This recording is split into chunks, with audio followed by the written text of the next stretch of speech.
We're live. Live is up. Sergeant, will you start your recording? Going to the computer. Cloud is up. Backup is rolling. Thank you.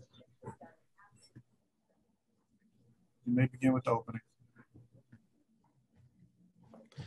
Good morning and welcome to the remote hearing on the Committee on Immigration. For council members and staff, please turn on your video at this time. Thank you. To minimize disruptions, please place all cell phones and electronics to vibrate. Chair, we are ready to begin.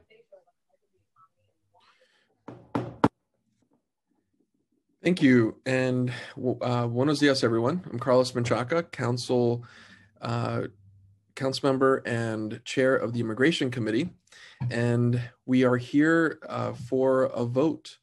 I'd like to recognize the members of the council who are here today and members of this committee: Councilmember Drum, Councilmember Margaret Chin, Councilmember Moya, and as other council members come in, I will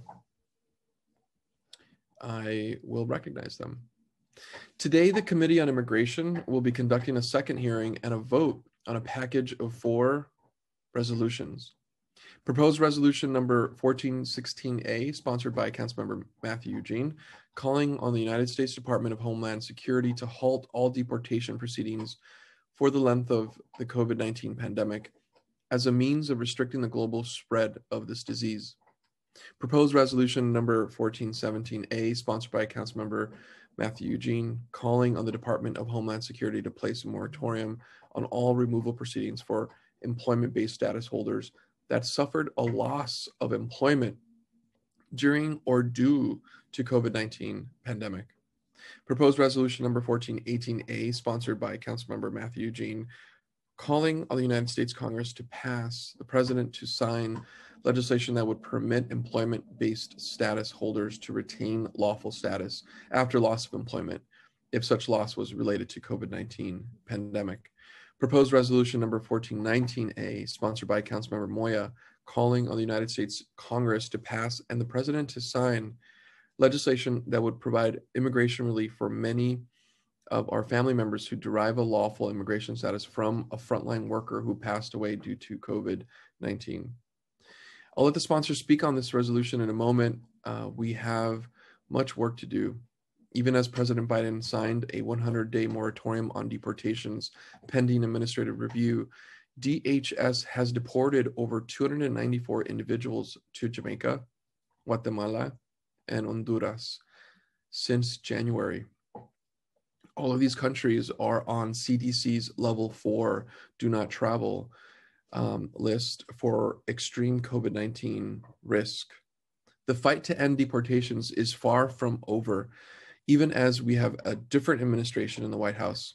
I want to congratulate my colleagues on their thoughtful resolutions and urge my committee members here today to vote in favor of their passage.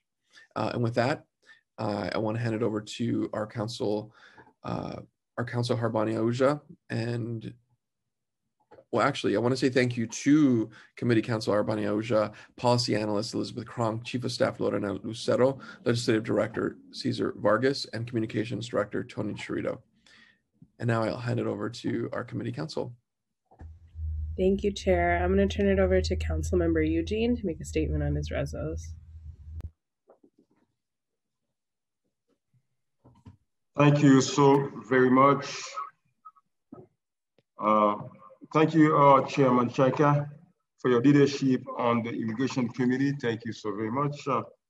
We all know that the COVID-19 pandemic has been especially harmful to members of the immigrant community, many of whom have built their life around working in the United States and providing for their families. This public health crisis has significantly disrupted their employment status, and in doing so has made them eligible for deportation.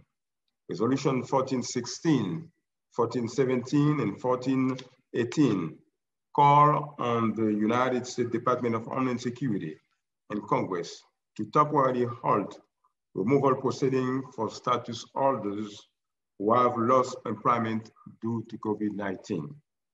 We are at a critical juncture in the global fight against this pandemic. And it is unjust and inhumane to continue to deport the deportations when we know the health risks posed during removal proceeding, especially when individuals are housed close together and proper hygienic practice are not available to. Resolution 1416 called on the United States Department of Homeland Security to halt all deportation proceedings for the length of the COVID-19 pandemic as a means of restricting the global spread of this disease. Resolution 1417 calls on the United States Department of Homeland Security to place a moratorium in all removal proceedings for employment-based status holders that suffer a loss of employment during or due to COVID-19 pandemic.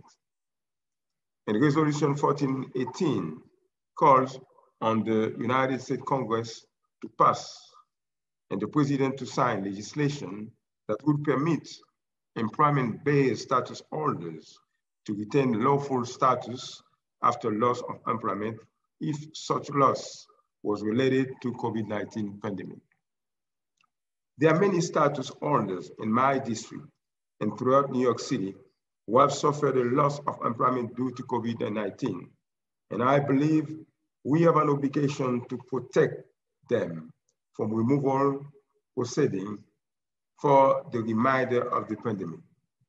They are cab drivers, business owners, laborers, delivery person, and so many status holders who lost employment, put their living situation into turmoil.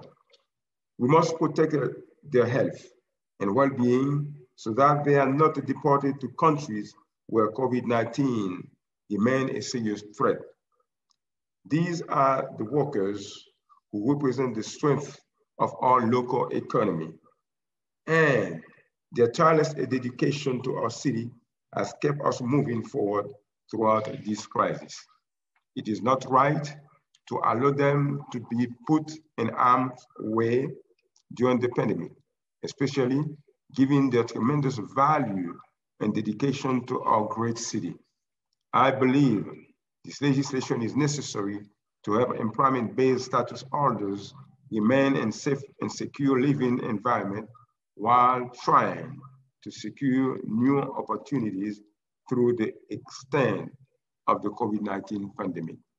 I want to thank my colleagues in the City Council and all the members of the Legislative Department and my colleagues who have sponsored also this legislation. And I want to thank also the City Council Legislation Division and my staff, Minister Wilson, for the assistance on this very important legislation. Thank you very much, Mr. Chair. Thank you, Councilmember. I'll now turn it to Councilmember Moya to make a statement on his resolution. Thank you so much. Thank you, Chairman Chaka, and good morning to all my colleagues. Almost a year battling COVID-19, a pandemic that has shaken us in more ways than one, and we've seen who has borne the brunt of this pandemic: Black, Brown, Latino, immigrant communities. Frontline workers, healthcare workers who are predominantly foreign-born have literally sacrificed their lives to make a difference and help save lives during one of the worst pandemics this city, this country, this globe has ever seen. The families of these frontline healthcare workers not only had to suffer the loss of their loved ones, they've had to deal with the financial hardship and are at risk of losing their own immigration status. I introduced this resolution because we need to value the contributions and honor the sacrifices immigrants have made for our city and for our country. And we must treat our immigrant community, including and especially children, with humanity. One way we can do so is by providing immigration relief to surviving family members of frontline healthcare workers who passed away as a result of contracting COVID-19. These families, these children are already battling COVID-19 on top of suffering great loss They should not be fighting deportation or lose the only home that they've ever known here in the United States solely because their family member sacrificed their lives to help others during this unprecedented pandemic. So I ask today my colleagues to please join me in voting to pass Resolution 1419. Thank you, Mr. Speaker. I'm sorry. Thank you, Mr. Chairman. Thank you, Councilmember Moya and Councilmember Matthew Eugene for your resolutions today. And I think with that, we're going to go right into the voting. Sure. Good morning. Still good morning. William Martin, Committee Clerk, roll call vote, Committee on Immigration. All items are coupled. Chairman Chaka. I vote aye. Eugene. I vote aye. Chin. I vote aye. Drum. Aye. Moya. I vote aye. By a vote of 5 in the affirmative, 0 in the negative, and no abstentions, all items have been adopted by the committee. Thank you. Thank you all. And this concludes the hearing and vote on the resolutions. We'll see you at stated.